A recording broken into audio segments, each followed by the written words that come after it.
I think they will have to learn, and it will come one day.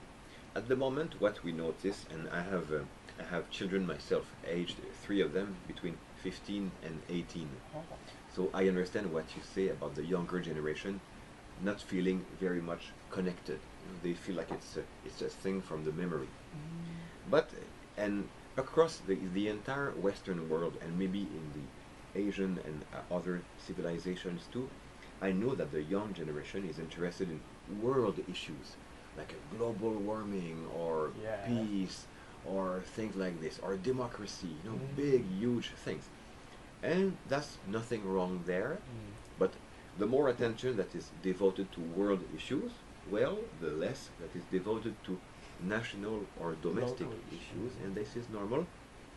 At one point, a good balance will have to be found. Mm. It's okay to take care of global warming or the threat of radical Islam or whatever big cause exists. It's all legitimate, but it's also legitimate to take care of your home, your community, and your nation. Mm. One does not exclude the other, Mm. can very well coexist. So I think eventually the youth of Quebec will come to a similar balance, Uh, because in the old days, it is true that the youth in Quebec was less concerned with world events and more concerned, maybe obsessively, mm. with what happened in the nation. That was not healthy either. So we will find a balance. Oh. Because even if one is a citizen of the world, Mm. well, you always live somewhere. You have a community, you speak a language. Mm.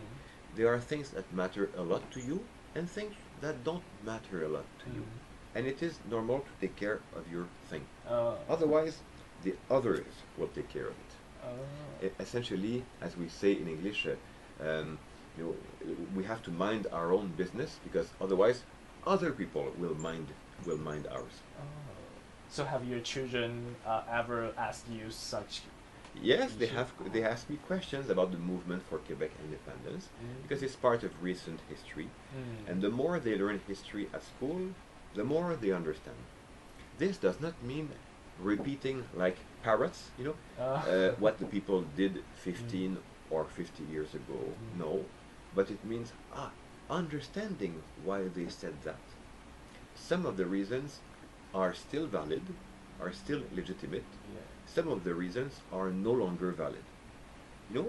And your generation will choose for yourself what is still pertinent Mm. and what remains in history books. Mm. Oh, yes. That's a good point. That's the way I see it. Yes. It's okay because I'm in the I'm age 45, so I have lived a few things with my generation. Mm. Mm. But people who are 65 or 70 have lived something else, Yes. and people who are 20 will live something else, and my people will no longer be alive. So it's for your generation, the generation of the young 20s, to decide what they want. Mm. But you can be both faithful and interested in the global issues, and not being a snob or having contempt for the local issues. Mm. That's right. It's Mm. the two components. Yes. I believe in this, and now, because of me, my children believe in this too. Not necessarily in favor of opting for Quebec independence. Mm. That's a political choice that intelligent people can be for, or intelligent people can be against. Mm. Mm. But taking this seriously, taking the question seriously, Mm. and then giving the answer that you want. Uh,